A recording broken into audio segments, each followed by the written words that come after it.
Assalamualaikum warahmatullahi wabarakatuh. Perkenalkan, saya Hadijah SE dari SMA 1 Banawa, CGP Angkatan 9 Kabupaten Donggala.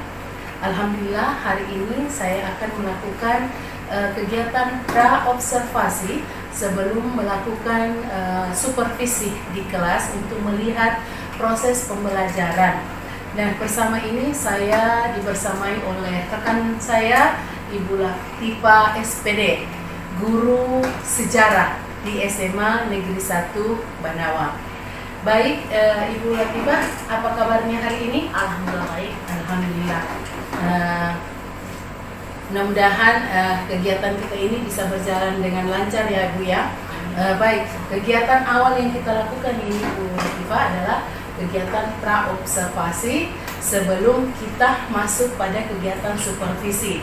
Jadi dalam pra-observasi ini merupakan percakapan awal atau wawancara awal dengan Ibu supaya nanti betul-betul apa yang kita bahas hari ini bisa jadi bahan persiapan yang lebih baik dalam kegiatan observasi. Baik Bu, sebelum untuk masuk pra-observasi ini ada beberapa hal yang kita lakukan. Pertanyaan yang saya berikan sama Ibu. Yang pertama adalah kira-kira nanti Bu dalam kegiatan pembelajaran nanti tujuan pembelajaran yang Ibu akan sampaikan itu apa? Baiklah, tujuan pembelajaran yang pertama itu ada 4. Yang pertama, peserta didik mampu menjelaskan perkembangan Kerajaan Kutai di Indonesia. Kemudian yang kedua, peserta didik mampu menyimpulkan perkembangan Kerajaan Kutai di Indonesia. Yang ketiga, peserta didik mampu mengkomunikasikan perkembangan Kerajaan Kutai di Indonesia dengan baik. Yang keempat, peserta didik mampu membuat laporan hasil analisis perkembangan Kerajaan Kutai di Indonesia. Oke. Sudah Bu ya? Ya. Baik. Berdasarkan tadi tujuan pembelajaran itu ada 4 yang Ibu akan selesaikan di kegiatan pembelajaran ini.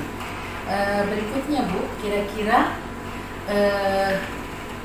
pengembangan apa yang hendak dicapai? Ya, ada proses pembelajaran. Ya, ada 3. Pertama, pengembangan pengetahuan, keterampilan, dan penilaian sikap. Oke.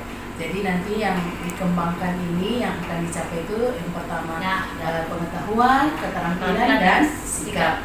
Baik Ibu. Untuk mencapai ini tentu dalam perencanaannya Ibu ada rancangan pembelajaran. Kira-kira bagaimana rancangan pembelajaran yang Ibu akan lakukan di kelas, baik strateginya apa, kemudian model pembelajaran yang digunakan dan metode yang digunakan. Ya, jadi untuk rancangannya itu seperti dalam berdiferensiasi. Strategi Ya, pembelajaran. berdiferensiasi strategi pembelajaran digunakan. Kemudian model pembelajaran yang digunakan itu yang saya gunakan yaitu discovery learning, dan metode pembelajarannya yaitu model diskusi dan tanya jawab, seperti itu.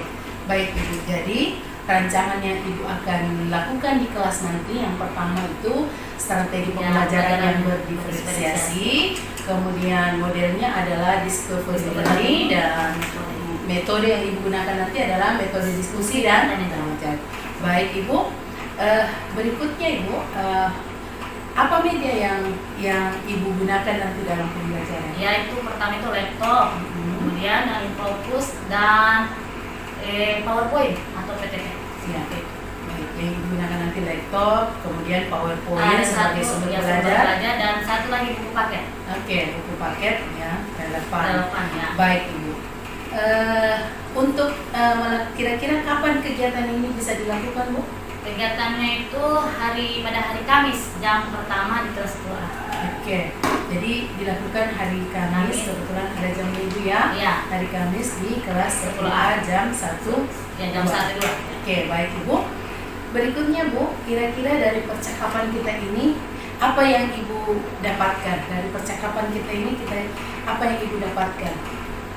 Jadi yang saya dapatkan setelah percakapan ini, di sini saya bisa untuk mempersiapkan diri untuk pada saat nanti di supervisi.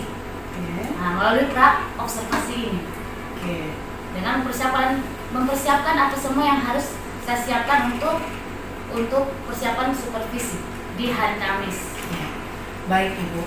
Jadi kegiatan observasinya, jadi nanti berarti nanti dari percakapan ini Ibu bisa mempersiapkan diri lebih baik lagi nanti untuk kegiatan supervisi ya, di hari Kamis, insya Allah. Ya, insya Allah. Baik Ibu, saya kira cukup percakapan awal kita ini. Nanti kita lanjutkan dengan observasi di kelas atau supervisi di kelas, di mana yang tujuannya supervisi nanti untuk supaya kita bisa mengevaluasi pembelajaran kita supaya menjadi lebih baik. Kemudian nanti sesudah itu kita tutup dengan percakapan pasca observasi. Terima kasih Bu Latifah sudah meluangkan waktunya. Insya Allah kita ketemu nanti di hari Kamis untuk kegiatan supervisi dan pra-observasi. Demikian kegiatan pra-observasi untuk hari ini. Terima kasih. Assalamualaikum warahmatullahi wabarakatuh. Semoga kita selalu diberi kesehatan. Nafas selalu. Oke, sampai yang penting doanya. Teman-teman, sebelum kita belajar, mari kita berdoa menurut keyakinan masing-masing. Berdoa dimulai.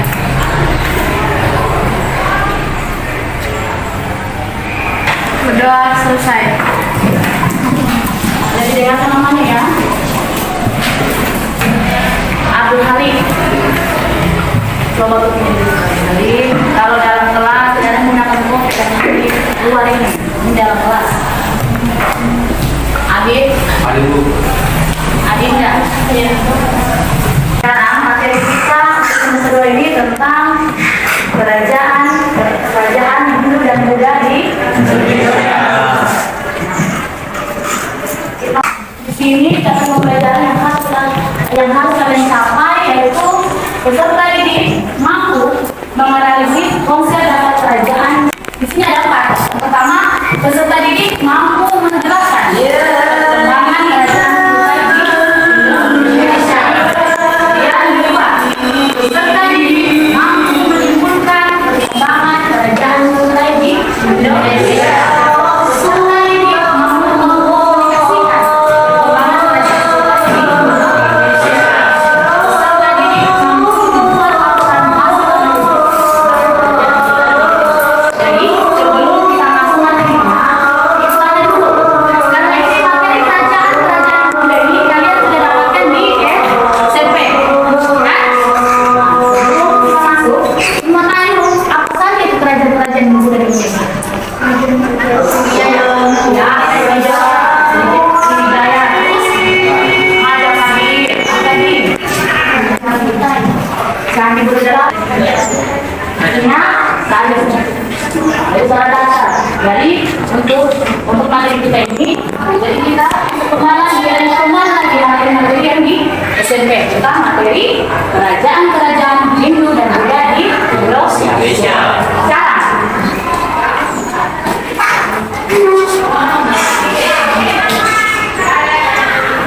jadi strategi pembelajaran yang digunakan itu pembelajaran Yasu. Jadi bukan membentuk kelompok nanti, kelompok belajar. Kemudian metode pembelajaran itu discovery learning. Kemudian metode pembelajarannya diskusi dan tanya jawab. Nanti kita akan diskusi dan tanya jawab.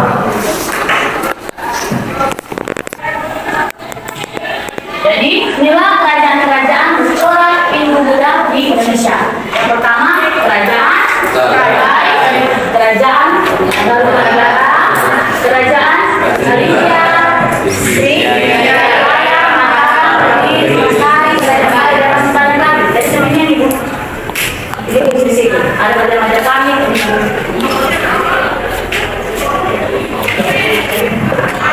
Kemudian nanti bahkan bagi KPD-nya setelah bahkan bagi kelompok. Jadi nanti di situ ada masalah yang akan kita diskusikan atau kita selesaikan, yaitu tentang perkembangan kerajaan Buddha. Karena di tujuan pembelajaran yang pertama itu tentang menjelaskan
Sebelum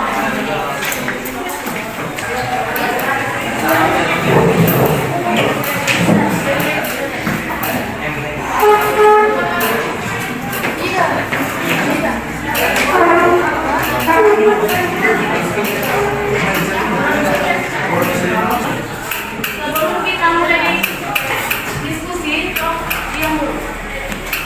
Di situ kalian sudah mendapatkan SKPD ya?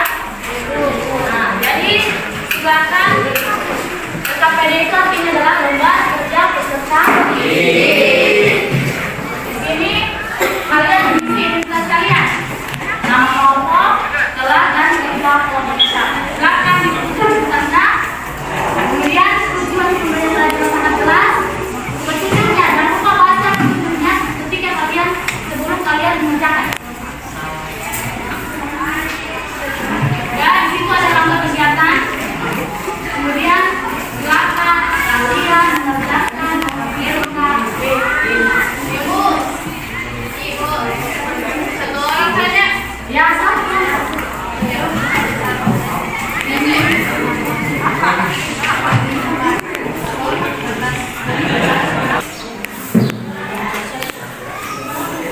Dia nama ada situ kata isinya.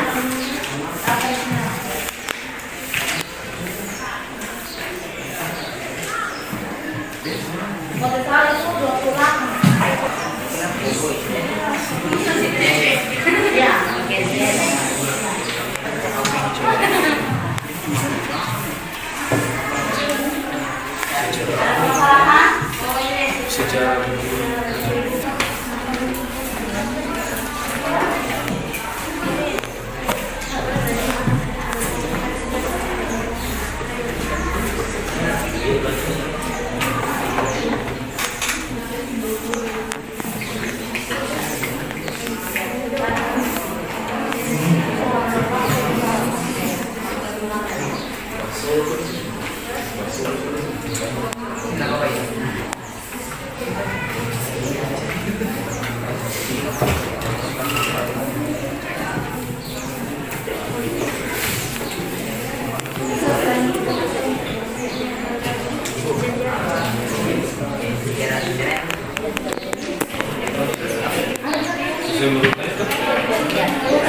Ya, boleh.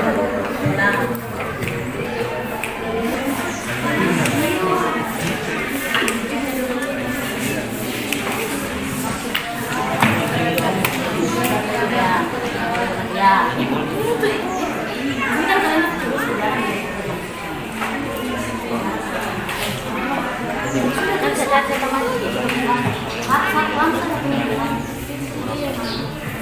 Jadi yang lain masih cari diri.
Assalamualaikum warahmatullahi wabarakatuh. Waalaikumsalam warahmatullahi wabarakatuh. Dan yang lain diam ya. Dengarkan teman yang belum bersertifikat hasil diskusinya. Perkenalkan, kami dari kelompok 2 ingin membacakan hasil diskusi dari kami yang akan dibacakan oleh Fitri Ramadhani.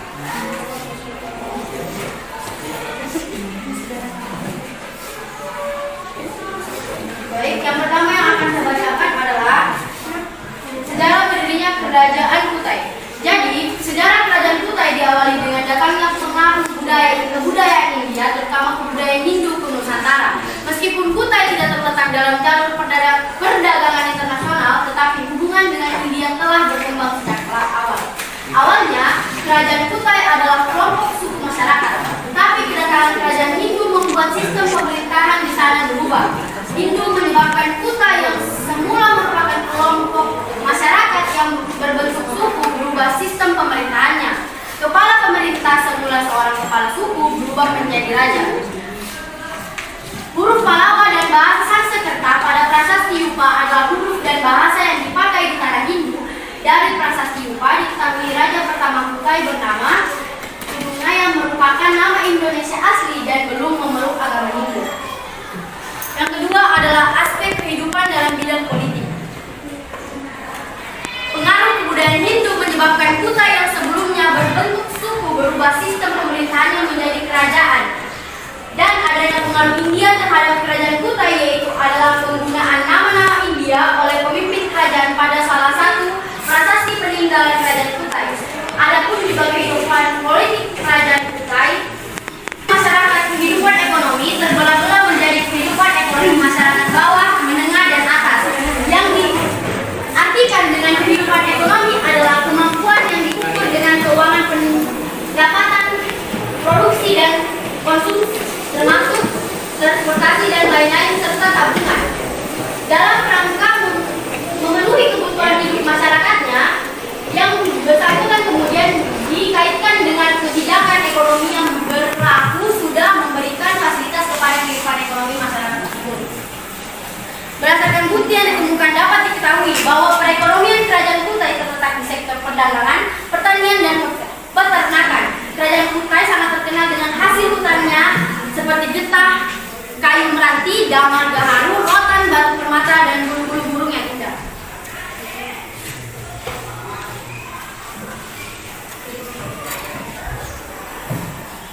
Empat, keadaan masyarakat dalam kehidupan sosial. Golongan sosial yang muncul akibat pengaruh kebudayaan India di Kutai dalam kelompok kesatria di Kutai. Kelompok kesatria adalah kerabat Mulawarman atau orang-orang yang mempunyai hubungan family dengan raja. Masyarakat di luar kelompok Brahmana dan kesatria di Kutai masih hidup dalam suasana tradisi asli nenek moyang masyarakat Kutai. 5. Aspek kehidupan budaya. Masyarakat Kutai mulai mengenal tulisan dan kebudayaan karena pengaruh agama Hindu, sehingga mulai memasuki masa sejarah karena telah mengenal budaya tulis. Bukti yang mendukung kesimpulan adalah ditemukannya 4 batu bertulis Yupa pada tahun 1879 dan 3 Yupa pada tahun 1940 di daerah aliran Sungai Mahakam yang menggunakan huruf Pallava dalam bahasa Sanskerta. Dalam kehidupan budaya dapat dikatakan kerajaan Kutai sudah maju, walaupun pengaruh Hindu belum dapat diterima. Hal ini dibuktikan mulai upacara penyembuhan atau pemberkatan menurut agama Hindu atau disebut upacara Pratyatoma. Upacara Pratyatoma dilaksanakan sejak pemerintahan Asowarman karena Kusunga masih mempertahankan ciri-ciri keindonesiaannya. Pemimpin upacara tersebut menurut para ahli adalah para pendeta atau Brahmana dari India. Akan tetapi pada masa Mulawarman, upacara penghinduan tersebut dipimpin oleh kaum Brahmana dari orang Indonesia asli. Dengan adanya kaum Brahmana asli orang Indonesia membuktikan bahwa kemampuan intelektualnya tinggi. Misalnya dalam hal penguasaan terhadap bahasa Sanskerta. Bahasa Sanskerta bukanlah bahasa rakyat India sehari-hari, melainkan lebih ke bahasa resmi kaum Brahmana untuk masalah keagamaan. Yang keenam adalah masa kejayaan kerajaan Kutai. Kejayaan pada masa pemerintahan Raja Mulawarman ditulis dalam prasasti Yupa. Dalam prasasti tersebut dikatakan bahwa Mulawarman telah melakukan upaya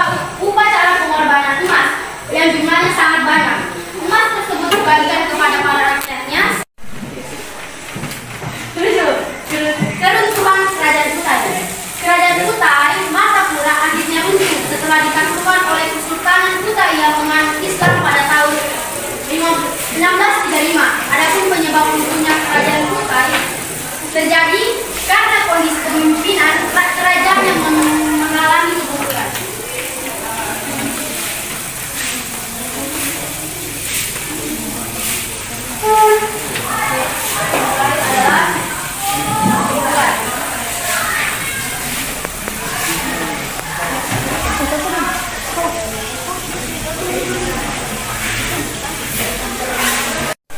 Sekian dari kelompok kami. Tanya? Ada. Baiklah, ada yang mau bertanya, kita buka sesi pertanyaan.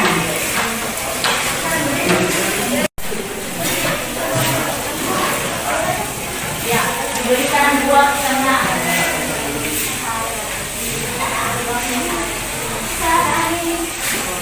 Oke, Assalamualaikum warahmatullahi wabarakatuh. Saya Krisma Wasianan dari kelompok 5 ingin menanyakan kepada kelompok 2. Mengapa kerajaan Kutai dianggap paling kuat di Indonesia? Ini bukan dari pertanyaan dari saya. Sekian, terima kasih.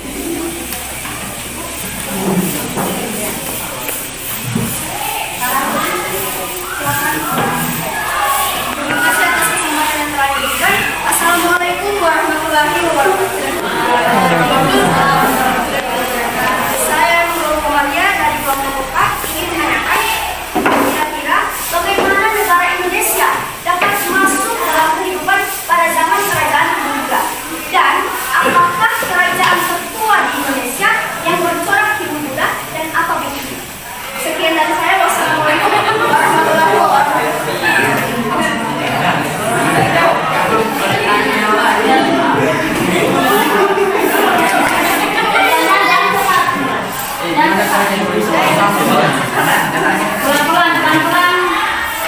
Pelan-pelan baca pertanyaannya ya.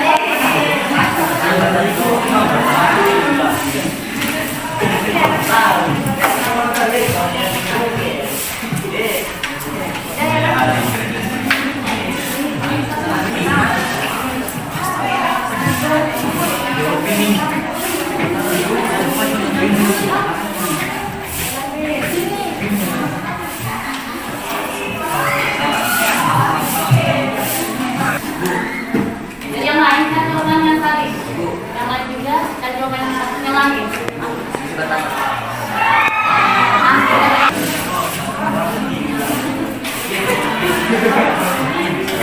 Jawab pertanyaan dari kelompok 5 yang akan dibacakan oleh Alvira Bani. Baik, terima kasih kesempatannya untuk menjawab pertanyaan dari kelompok 5. Jadi saya akan membacakan. Mengapa kerajaan Kutai dianggap paling kuat?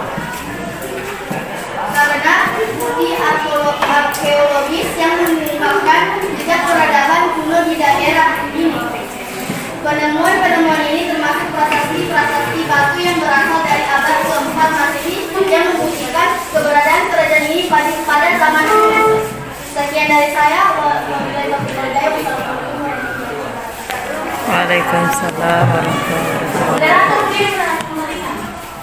Siapa puas dengan jawabannya? Kalau menerima apa? Kalau menerima apa apa? Ibu. Baik, saya ucapkan terima kasih untuk kelompok 2 yang telah menjawab dari pertanyaan saya.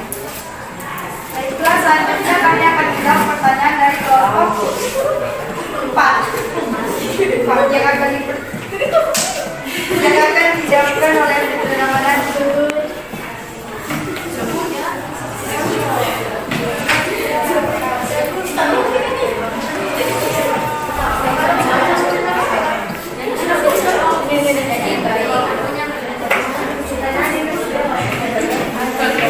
Jadi, terima kasih atas kesempatannya moderator. Jadi saya akan menjawab pertanyaan dari kelompok 4. Sudah terobek.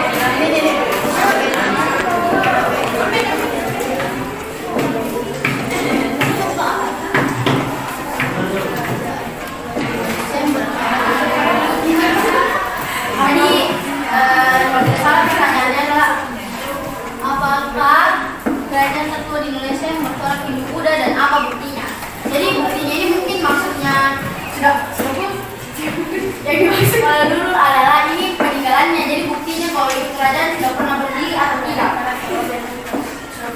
Jadi kalau dasar tadi ini pertanyaannya ada dua. Kalau dasar kenapa? Bagaimana Indonesia ini bisa masuk dalam Indonesia? Kan?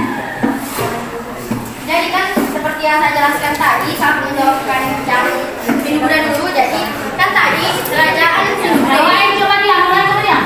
kerajaan Hindu Buddha ini kebanyakan kan ekonominya itu di sektor perdagangan.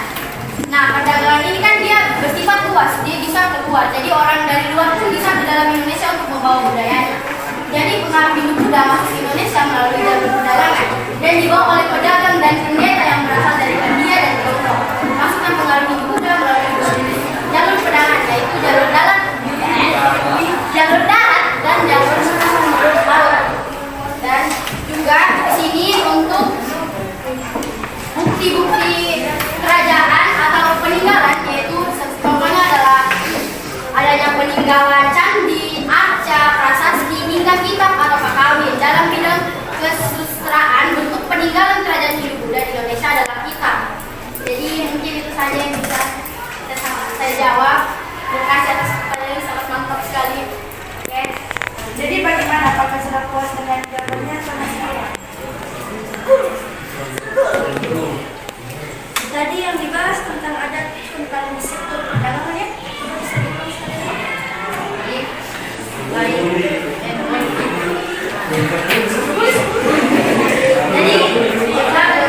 Jadi kan tadi yang ditanya bagaimana cara agama atau Hindu Buddha ini masuk ke Indonesia. Jadi kan di sini yang kita ketahui kerajaan Hindu Buddha ini mempunyai 3 sektor ekonomi atau ya terutama di bidang perdagangan. Kan perdagangan ini kita bisa luas, jadi orang di luar pun bisa masuk ke dalam Indonesia. Jadi kebanyakan orang di luar itu membawa budaya Hindu Buddha itu melalui perdagangan. Dan perdagangan itu ada 2, yaitu perdagangan jalur darat dan jalur laut.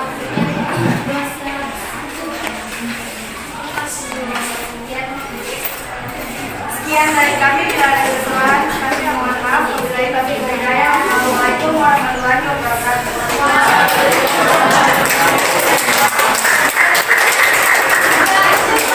Ya, jadi sedikit ditambahkan ya. Tadi itu pertanyaan dari kelompok 5. Mengapa kerajaan apa? Kutai dikatakan menjadi Kerajaan tertua ya? Mengapa? Karena kerajaan Kutai itu adalah kerajaan yang pertama yang menggunakan sistem politik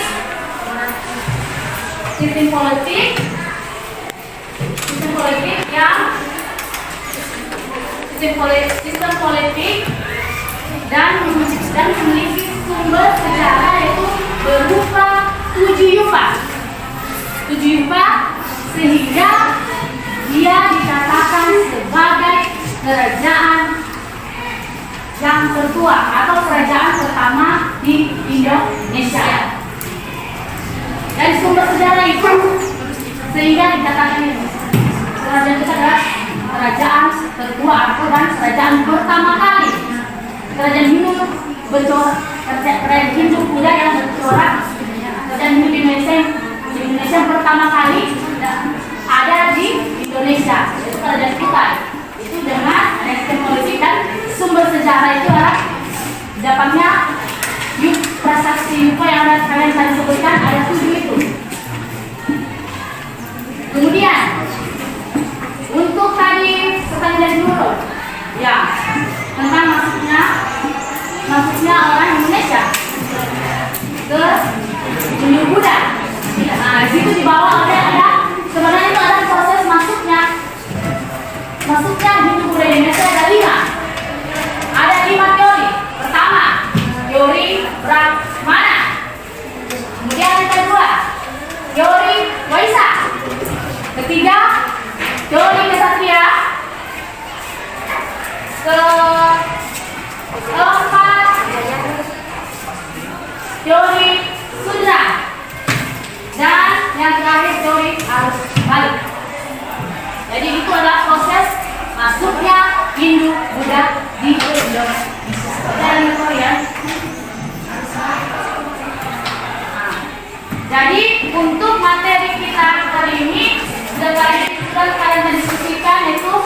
tentang kerajaan menjelaskan perkembangan kerajaan Kutai. Otomatis namanya perkembangan pasti ada bagaimana sejarah berdirinya, bagaimana aspek politiknya, ekonomi, budaya, masa kejayaannya, dan masa kerugian. Jadi untuk berikutnya nanti kita lanjut, nanti kita akan bentuk kelompok lagi dengan masih tetap kerajaan Hindu Buddha Indonesia dengan tema yang berbeda, itu tentang kerajaan Karuna Negara. Jadi kita akan bahas satu-satu nanti tentang kerajaan Hindu Buddha di Indonesia. Jadi seperti itu saja hari ini diskusinya ya. Dan yang bertanya maupun yang menjawab sudah sangat banyak. Kita berikan soal pertanyaan. Dan untuk semua yang bekerja sama, semua kompak dalam bekerja sama atau belajar atau kelompok dalam berdiskusi dalam kelompok.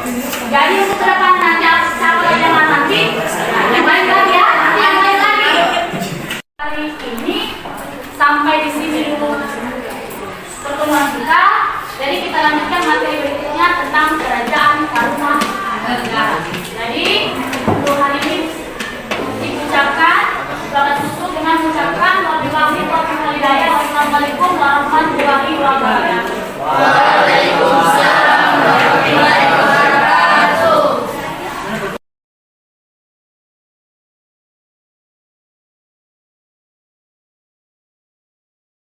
Pasca observasi dilakukan setelah melakukan observasi di kelas. Dari hasil observasi tersebut, guru dapat melakukan proses pembelajaran dengan baik.